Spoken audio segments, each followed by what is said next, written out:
Hello, and welcome to the SMU Archive Series.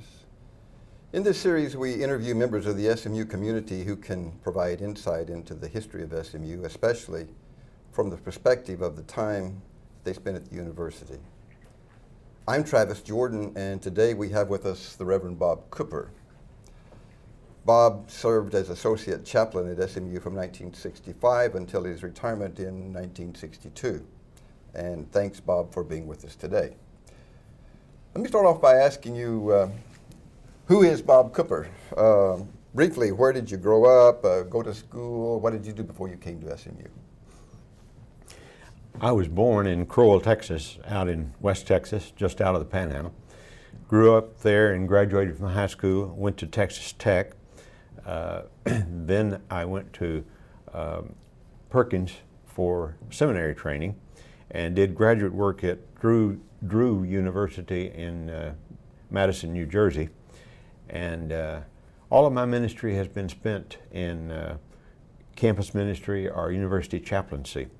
And before I came to SMU, I served at the colleges in Denton, North Texas and TWU, and at West Texas State in Canyon, at Texas A&M and College Station, and Texas A&I in Kingsville.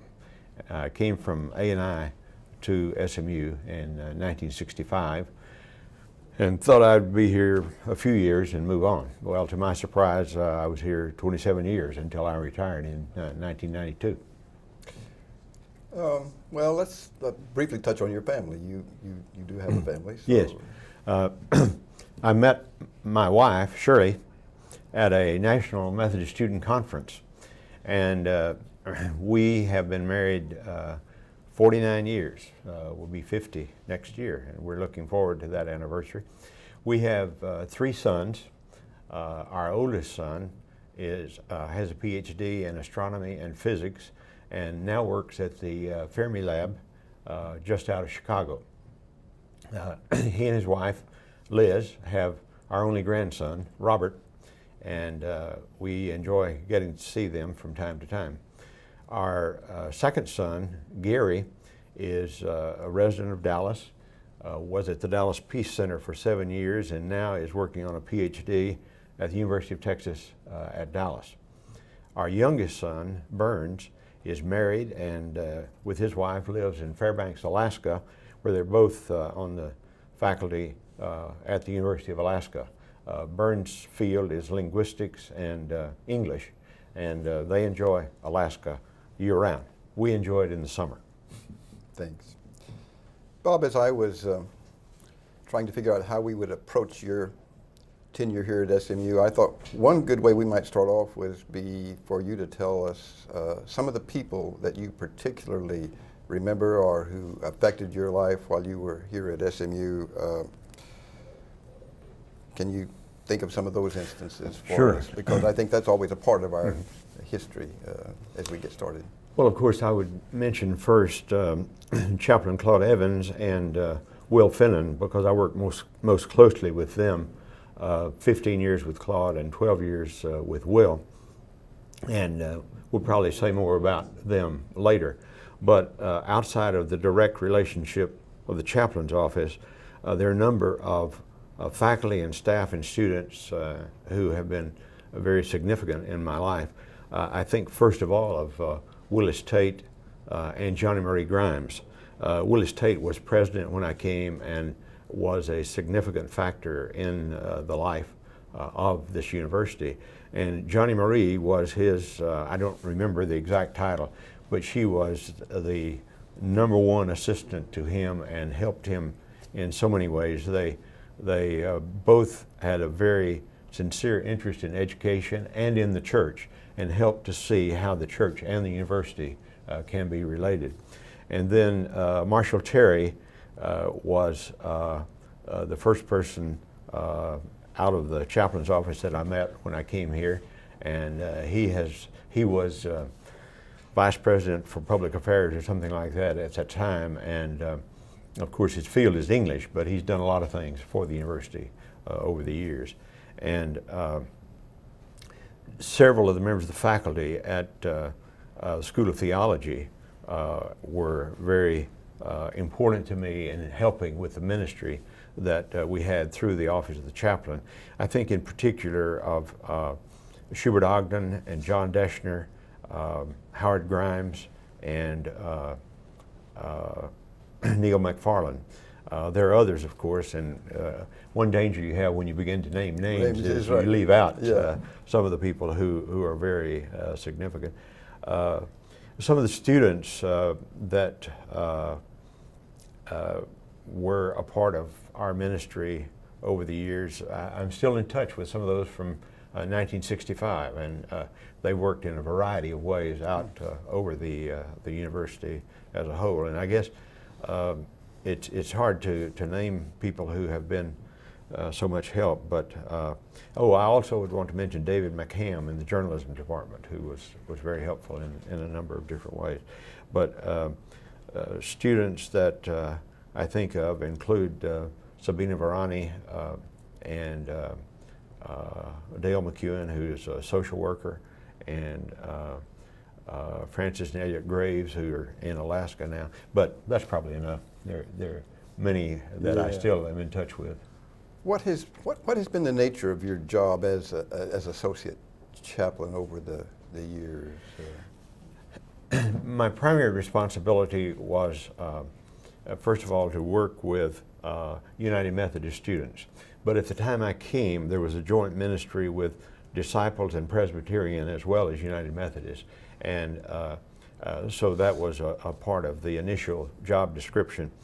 I also had a responsibility to work with the other religious advisors on campus and other religious groups as an advisor. And a final part of my job was to assist with the University Service of Worship, which is held each Sunday in Perkins Chapel. And that was something that I look forward to and that we did over the entire time that I was here.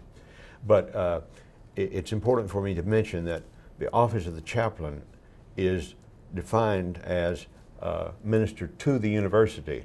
A lot of people think that the office of the chaplain is directly related to Perkins School of Theology, and it is, but it is also related to the law school and the graduate school and the engineering school and so on. So our responsibility has been to try to minister to the faculty, staff, and students of the whole university. Yeah. I know it has changed from time to time throughout your long career here, but I'd be interested in knowing what a typical day in the life of a associate chaplain would be, and let's make it easy for you. So the last 5 years, surely you can remember 5 years ago. Well, I hope so. That goes on there. Well, I always tried to be in the office by 8:30, even though we didn't punch a time clock or anything.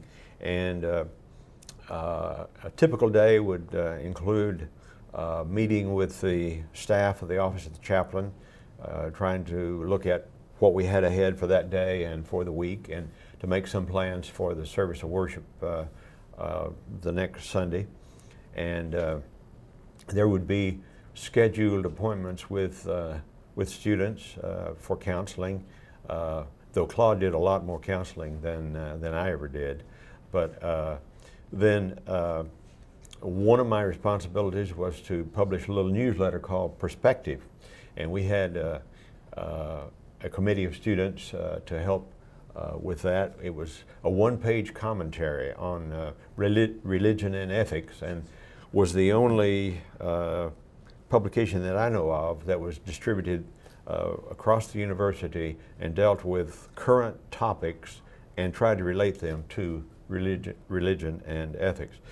Then I served on various committees such as the Health Advisory Committee, and served as advisor to various student groups. So in a typical day, there would always be several meetings as well as contact with a number of students and faculty and staff, and so it's been usually any day there were a lot of interruptions, but if you begin to realize that the interruptions are a part of the ministry too, you don't resent those, you just take them as an opportunity and move on from there. Do you feel like what you were doing when you retired in 1992 was significantly different from what you were doing when you first came in the late 60s, early 70s? Did it essentially remain the same over that period of time? Well, that's a good question. In some sense, it's essentially remained the same. That is to try to help the university be the best university it can, and to understand the role of the church in the university and how these two can support each other but not try to control each other. In '65, the students who came were very much involved in social concerns and social affairs. By that I mean not parties and things of that sort, but outreach to groups that were in need. We had a tutoring program at Bethlehem Center in South Dallas, and a lot of service projects and so on. And then there was a time when there was an ecumenical concern on the part of students, an attempt to try to get various Christian groups to work together. And then we went toward the latter years that I was here. Students were much more concerned with denominational affairs and less concerned with ecumenical affairs. And while students had a loyalty to denominations, their outreach was somewhat more limited than it had been in the early days that I was here. But essentially the job remained the same over the years, and of course the student body changes some every year. Faculty and staff change some, but the faculty and staff are much more permanent than the student body. So we try to be aware of that and try to have a ministry with and for the faculty and the staff as well as the students. You mentioned that you really serve, you and the chaplain both serve as chaplain to the entire university. But SMU is a Methodist school. First of all, who pays your salary? The school or the church or That the Methodist church? Or? Yes, that changed a little over the years. When I first came here, the North Texas Conference of the United Methodist, well, it wasn't the United Methodist Church at that time, it was just the Methodist Church, paid part of my salary. But an agreement had already been reached before I came that would be phased out over a period of 5 years. And after that time, the university paid the salary.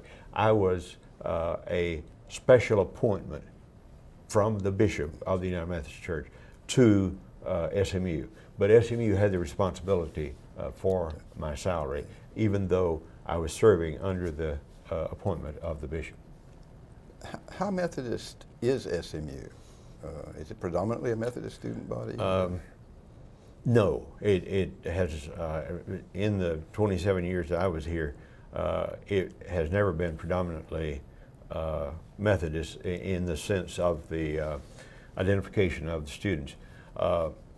For a number of years, I don't know what it is now because I've been gone for a while, but for a number of years there were about 22 to 25% Methodist and about 10% Presbyterian, Episcopal, and disciples. And then there were about 12 or 15% Roman Catholic, and a small number of other religions such as Buddhist, Jewish students, Muslim, and so on. And there were, I don't know, 8 to 10% of the students who, this was an optional question, and 8 to 10% would not answer, which, or a few would say no preference. You never knew whether that meant they weren't interested in religion or they were active in a local church and didn't want to be contacted by anybody at SMU. But another aspect of that question is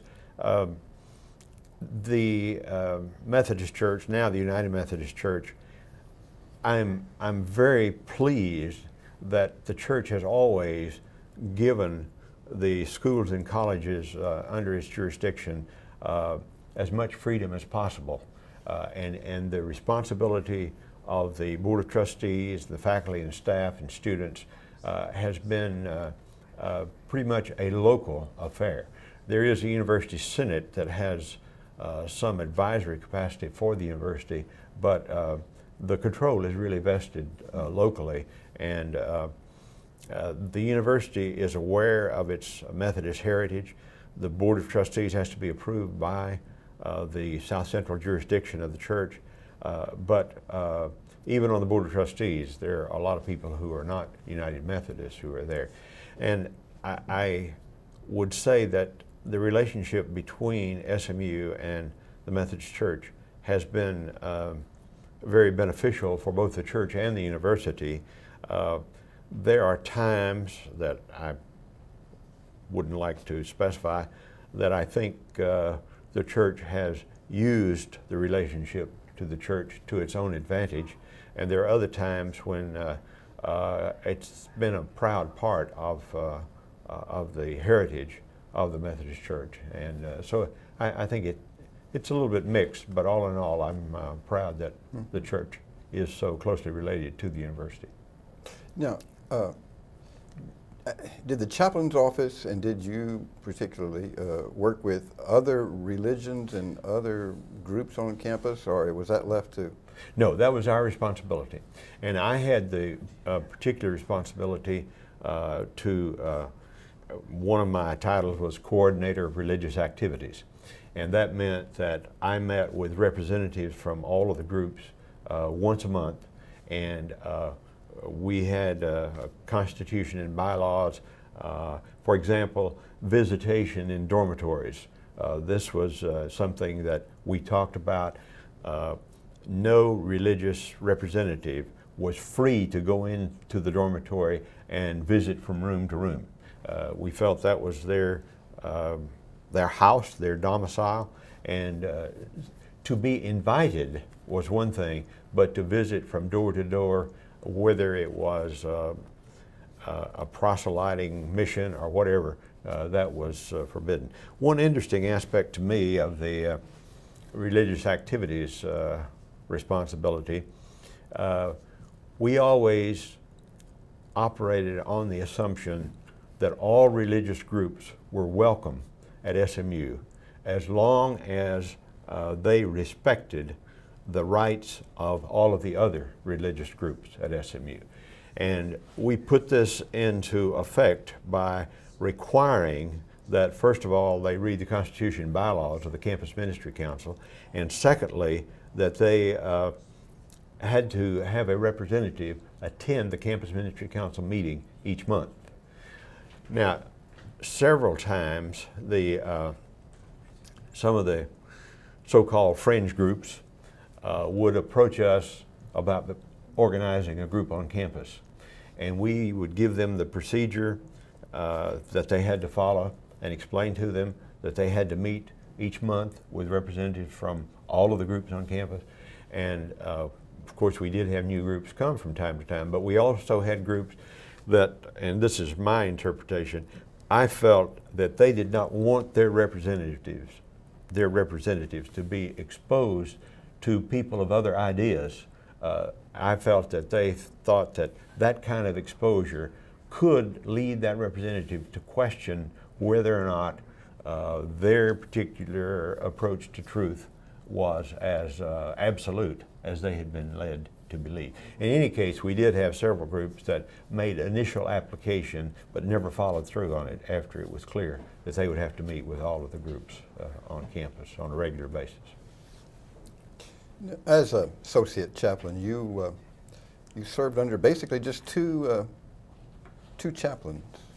Claude Evans when you came in 1965, and then when did Will Finnan arrive? Came in 1980. 1980. Uh-huh. I know this is risky particularly, but I think for purposes of the archive, we're discussing you, but I think they're important in your development and career as well. Were there any significant differences or approaches or ways that these men dealt with either you or the office of the chaplain that is worth noting, making mention of? Sure. I felt that I was very fortunate to be able to work with both of them. They're both from the South, Claude from the Carolinas and Will from Louisiana. But they had a vision of the university and a vision of religion that was much broader than just the South. Claude had a Southern accent that he never lost, and was a good preacher. He worked hard at preaching. He was a good counselor, and he and I met on a regular basis, and he always supported me in everything that I did. But he was some 10 years older than I and had had experience in different areas. So his counsel and his support was very helpful to me, and I enjoyed working with him both in the day-to-day activities of the Office of the Chaplain and in the University Service of Worship at the chapel. When Will was appointed as the chaplain to the university, I was a little bit leery because here was this guy from the bayous of Louisiana, and here I grew up on the plains of Texas, and so I wasn't sure how this would work out. But his strengths are in some different areas than Claude's, but his concern for the university and for the church were very similar to Claude's and to mine, and so we worked very well together.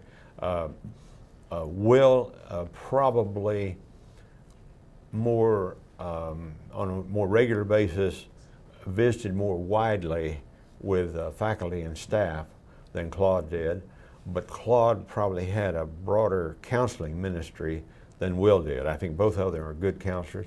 Both of them, I think, have been very able chaplains on this campus, and so I feel privileged to have worked with both of them.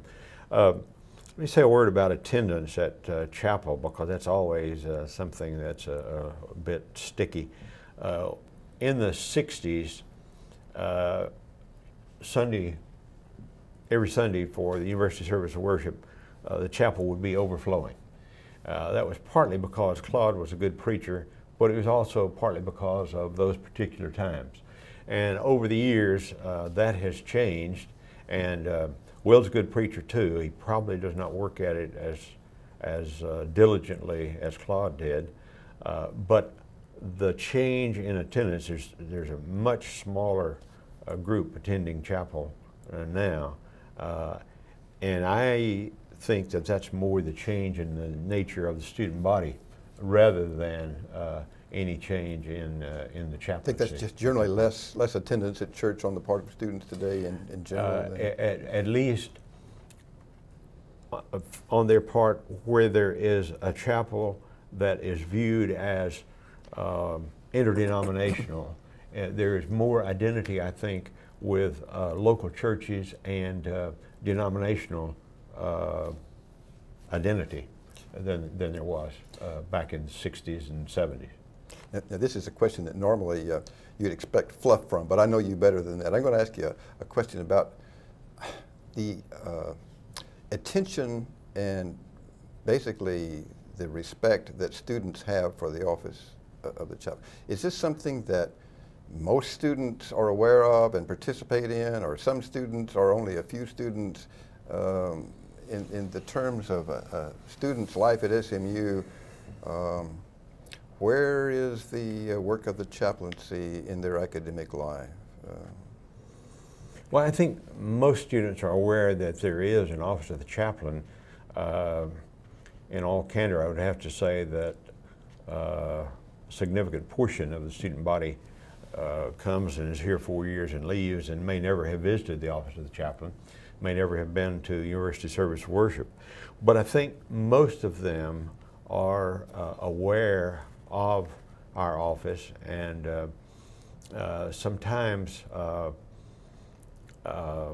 there are a variety of ways that they become more fully aware. For example, Jim Hopkins in the history department and Glenn Linden in history have asked me to come to their classes and talk about some concerns. Jim taught a course on nuclear energy and its use, and I would come and talk about some of the positions that both the United Methodist Church and the Roman Catholic Church have taken with that regard. And also I served as advisor to an environmental group on campus, and a group seeking to reduce and remove nuclear weapons, and Young Democrats, because the Young Democrats had just kind of disappeared. And a student came to my office one day and said, "Why aren't there any Young Democrats on campus?" I said, "Because you haven't organized them." And so he and a friend called a meeting, and they needed a faculty sponsor, and so I sponsored that. But my point here is that in working with other faculty and with student groups on campus that are not overtly religious, but in my opinion have religious principles at stake there, students become aware of the chaplains and reach out or ask for help when they need it. So I think that most students are aware of our presence and to some extent know what the chaplains do, even though some of them may never make themselves known to the chaplain's staff while they're here. Let's talk a little more about the students, since we brought that up. Do you think that the ethical and moral values of the students has had any change over the period of tenure that you were here at SMU? You see things being different amongst the student body? Well, I don't know how long I could defend this if someone challenged me abruptly on it, but I believe that the students, to some extent, are a kind of harbinger of things to come in society as a whole. I think that our student body began to be more conservative religiously and politically than the United States as a whole did. That is, the students were ahead there. And I think that while there are many students as well as faculty and staff that are very much involved in moral and ethical issues, a lot of the students that, at least toward the last years that I was here, were much more conservative in their approach to religion. And I don't know, their morals probably reflect some of the same morals that the nation as a whole reflects. And of course, that's one of the tasks that the Office of the Chaplain has, is to try to ask questions about that and to help them see how their moral and ethical values can be changed, or perhaps should be changed if that's the direction in which they want to move. So I think that there have been changes, but I don't know that our students are particularly any more, their morals and ethics are not that much different from the rest of our culture as a whole. So the changes are really cultural and not because of anything that's going on campus, if there are changes. It would be difficult, I think, to pinpoint that very accurately, but I think that both the questions that they face in class and the questions that they face from their peers, as well as issues that we tried to help them deal with, cause students to look at their own background and their own beliefs and see where do I stand, and what how can I defend my position. And sometimes it would cause them to change, sometimes it would cause them to become more set in their own particular understanding. Do you think students are any more overtly religious today than they were in the 60s?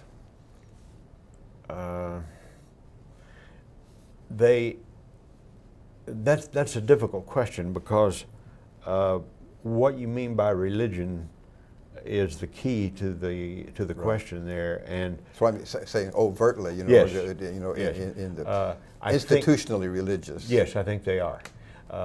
Now, and this is a part of the conservative move that I have observed in Society. both the university and in our culture, and I think they would more quickly respond to questions about belief in God, and if they're Christian, about belief in Jesus and so on.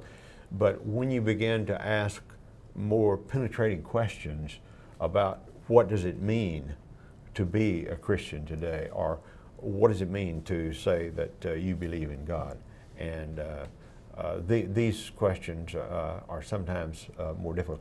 I don't mean to belittle the students, but the attempt to deal with religious questions can be a scary thing, and so some of them just remember what they have been taught and kind of hang on to that, and I think that as you go through school, you build on the foundation of what you have learned from elementary school on through secondary school and so on, and that needs to be done with your religion also. And a lot of students expand their knowledge of mathematics or political science or psychology, but they hang on to their religion as it was when they graduated from high school. That's too sweeping and too broad, but nevertheless that is sometimes the case. Now let's go back and talk about you for a minute. I know that you've had some passions in your life. What would you consider to be some of the real passions of your life, both as a chaplain, but also just as a human being, as Bob Cooper? Well, I suppose the first thing I would mention is the relationship between ethics and society. And I have always argued that there are no political questions that do not have ethical substance to them.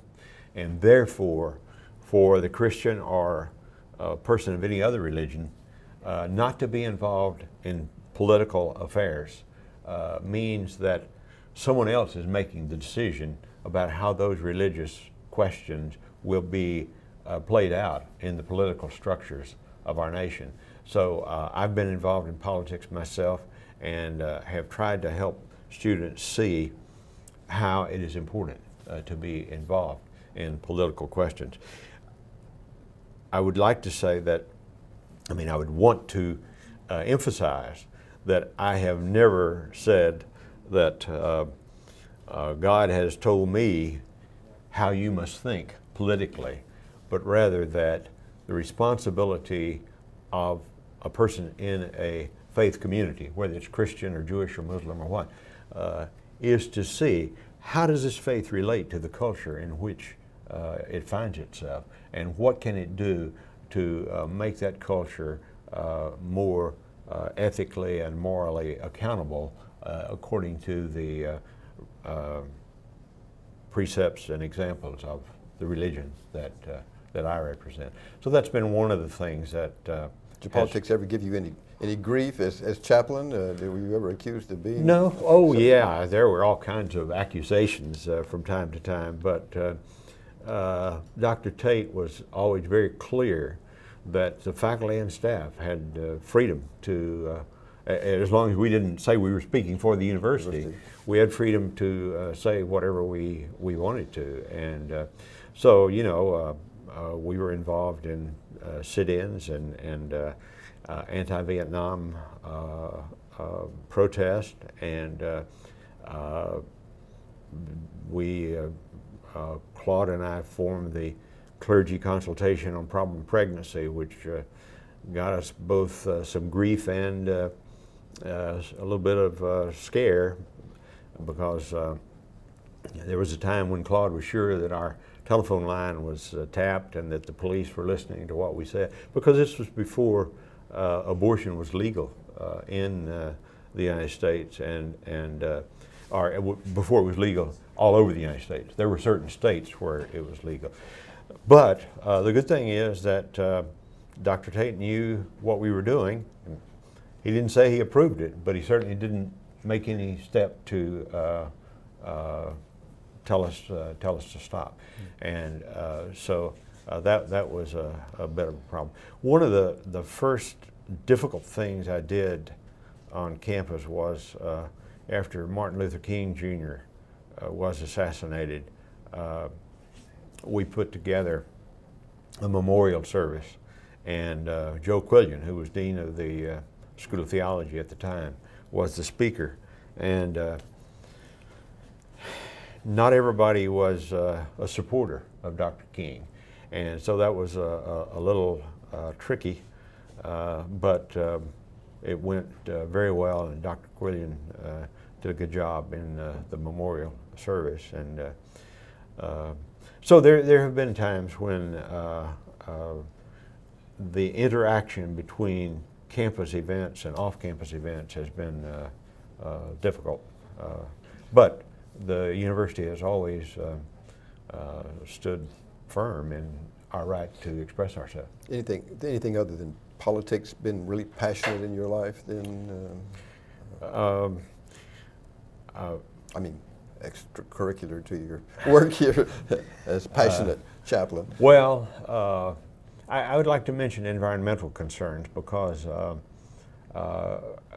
I was instrumental, along with other people like Campbell Reed, for example, in helping to get a recycling program going on campus. I think it's not quite as active now as it was a few years ago, but we were concerned that the resources of the earth are being depleted much more rapidly than they can be replenished, and in order to sustain a meaningful life on the planet, we have to be more aware of our environment and how we're abusing or misusing the environment.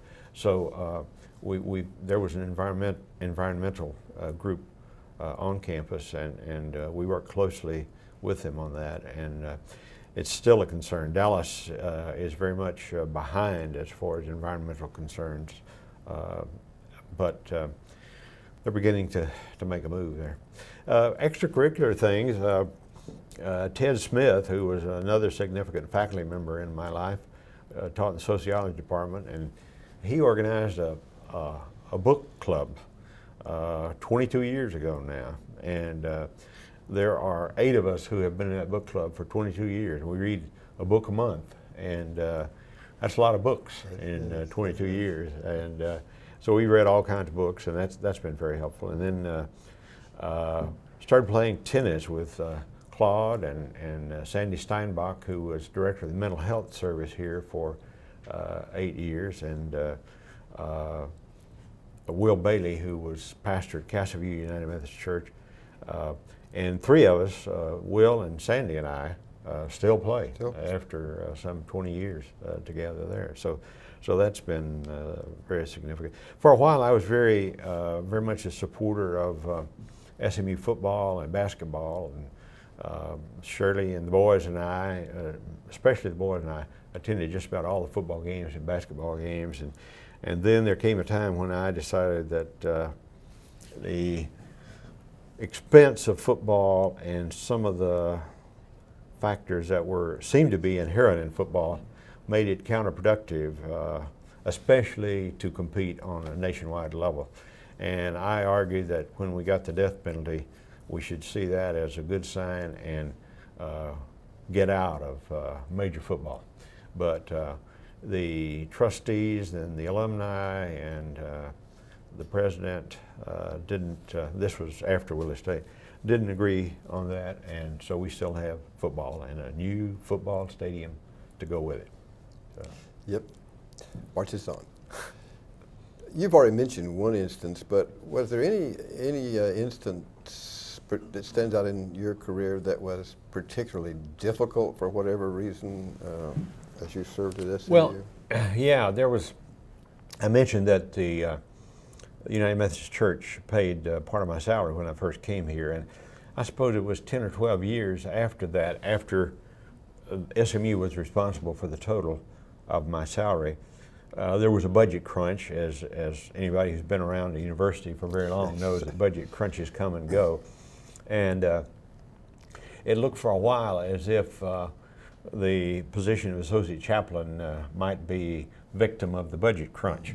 But some faculty and students and Claude did yeoman work there, and some money was found, and also George Zeiss, who was a director of University College at the time.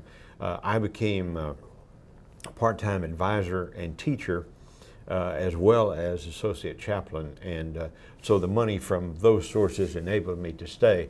And at first I thought this was a bad thing, though I was willing to do it because I thought I wanted to stay with a ministry at the university. But it turned out to be a good thing because as advisor I got to meet and talk with students who never would have come to the office of the chaplain, and teaching in the University College curriculum gave me an opportunity to be with faculty members that I would not have known as well, and to have a better cross-section of students in a different context. And so that was a very frightening time there for a while. You know, there would have been other, as a Methodist minister, there would have been other places that I would have had work. So I was not worried so much about the future of my family, but rather by that time SMU had become very dear to me and to my family. And so the thought of leaving was rather unsettling. And so I was glad that a way was worked out that we could stay here. And it was good that out of that came some of the days that were very helpful and very memorable to me. Sounds like a good example of turning lemons into lemonade. Yes. And what did and when did you teach some courses? I taught for about 10 years, from about 72, I think it was, to 82, and taught in what originally was called Nature of Man, but when it became apparent that the inclusive language was much more reflective of society as it was changing, the title of that course was changed to Self and Society. But it was an introductory. Well, you know, you taught in that also. That was an interesting period in our yes. in our development at SMU. Just for the record, it was a kind of an introduction to sociology, psychology, religion, art, political science, and it was a very interesting course. I enjoyed my work there, and I'm sure you did also. But it was an interesting. And it was a good way to get close to the students, and as you say, the students could get close to you. So I probably need to mention, since not everybody who sees this will know, that all students had to take that entering course, and so that meant that we had an opportunity to meet students that would not have been a part of my usual habitat or yours. So that was very helpful. And also with faculty being interdisciplinary, then it brought faculty together to dialogue Right. and discuss the curriculum as well. That's right. From It geology very and mixing. psychology and religion, and so it was very good. Is there anything you would call the highlight of your career as you look back over your last 35 years? There 32 are there are many highlights. I received an M Award in 1974. The M Award is the highest award that's given to faculty, staff, or student at SMU for service above and beyond the call of duty. And Dr. Tate presented it. There was a committee that made the selection, but Dr. Tate presented the M Award, and I was a very strong admirer of his or of him, and so for him to give me that award was to actually present the award was a highlight. After I'd been here 25 years, the students and faculty and some of the people in the Religious Life Committee planned together and had a surprise for me. They planted some trees out in front of the Student Center and wanted to call it the Robert O. Cooper Peace Grove. But this, they didn't know exactly about how the structures and strictures of the university work, and so they found that one of the vice presidents had to approve this and it hadn't been approved, and so they didn't get approval. And so, but they did plant the trees, and the trees are doing very well. I have a couple of things I'd like to show you. Am I tied to this chair? Yeah, you are. Okay. If you could get those bags for me.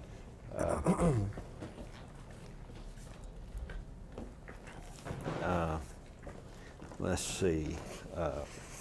This is the Outstanding Professor Award, and I'm very proud of that. And that was a part of my teaching that we referred to earlier. That was 1976. Yeah, for that. And let's see, the thing they wanted to, the plaque that they wanted to put up when the trees were planted, said the Robert O. Cooper Peace Grove. These trees were given by friends and colleagues of Reverend Cooper in celebration of 25 years of service at Southern Methodist University. We deeply appreciate his wisdom, compassion, and dedication to humanitarian and environmental causes. November 15, 1990. I'm not sure that I could defend the glowing terms that they used there, but nevertheless, I was very proud that they did that for me. They gave me this award after I'd been at SMU 10 years, and I thought, boy, that's really significant. I didn't know I would be there 17 years more. 10 years.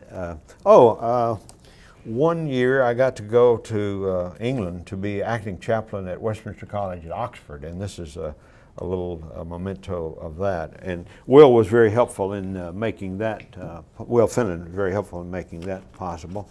A couple of other things I wanted to show.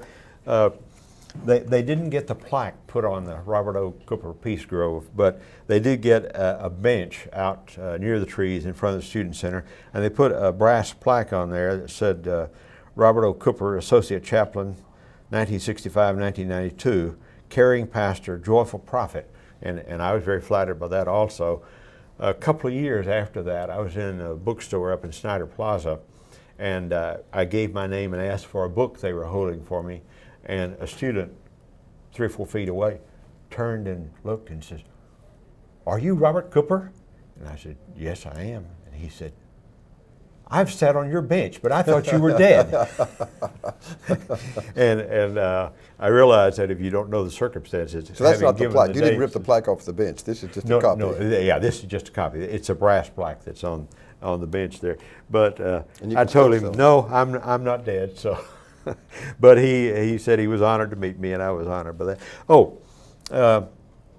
For about 20 years, I've been on the peacemaking committee of the Greater Dallas Community of Churches, and in 1993 they gave me the St. Benezet Award for bridge building. St. Benezet built a very significant bridge in Spain, and so they named the award after him. One more thing I wanted to show you, which seems probably a little different. Sure. For probably 20 years now, the Office of the Chaplain has coordinated at the end of the year a project called Project Recovery. Students at the end of the year always find that they have more clothing and more TVs and more t-shirts and more socks than they can use. So we got a project going where they put these things in boxes in the dorms rather than trying to figure out how to get them in their suitcase. Anything they don't want in the way of clothing or any kind of utensils. We've had sewing machines, TV sets, recorders, tennis rackets. One year I spent a great deal of time trying to match about 100 different athletic socks. They were good socks, but I had trouble matching them. Finally, I realized if you don't have any socks, you don't care whether they match or not. So we gave these to emergency aid centers in Dallas, and we got a lot of shoes. One year we had, or each year we would have shoes that somehow didn't have a mate, and I don't know whether the student lost them or what happened, but one year I saved out about 5 different women's shoes because women's shoes vary so much. One was a ballet slipper, one was a high heel, a shoe with a high heel, and one was just an ordinary shoe, and one was a shoe like this. And I put them on a piece of poster board and put them up in the student center and said, "Not all of God's children have shoes. You can help. Give your shoes to Project Recover." Well, the shoes and clothing and other things that we gave to those homeless shelters helped people a great deal, and so I'm very proud that I was a part of that. And that's one way that all of the religious communities on campus can participate, because while we disagree about some things, the need to reach out to the neighbor is common to all of the religions that are represented in SMU, and so this was a way that we could do that. And we saw to it that some of the results of that went to a Muslim social center, to a Jewish social center, to various Christian social centers, and so that was something that I was very, very proud of. Great. Sounds like you've had a varied and oftentimes exciting career here at SMU as Associate Chaplain. Is there anything else that we ought to know about Bob Cooper? I mean, it's so, in a brief time, it's hard to begin to cover the scope of things, but a sample or a flavor of what you've done has been very helpful so far. Well, I guess I think I alluded to this, but when I first came to SMU, I thought that I would be here 3 or 4 years, maybe 5 at the most, and then move on. And it was with some surprise when Claude told me that he was thinking about retiring that I realized I'd been here 14 years. So then it just seemed sort of natural to keep on keeping on. And the great variety of students that I have known, the members of the staff, all across the university, and the different faculty members that I have been associated with have made me very proud and very glad that I came to SMU in 1965 and that I stayed for 27 years, unexpectedly, but nevertheless stayed for 27 years. And I still try to keep in touch with what's going on campus, though I do miss some of the involvement in student affairs and faculty affairs and campus activities, but nevertheless, my retirement is very busy also, so I have no regrets about having retired. Well, SMU, I think, has been blessed by your tenure from 27 years. I think it's rather unique that one stays in an office like that for that length of time, and I can see as we've talked today how that's an important way to carry over from time to time and from generation of students to generation of students that gives meaning, continuity, and importance to the office of the chaplain at SMU. And thank you so much for being with us today and for sharing. It's a pleasure. Time. And I appreciate being here. Thank you. If I'm ever back in this part of the country, I'll stop in. Yes.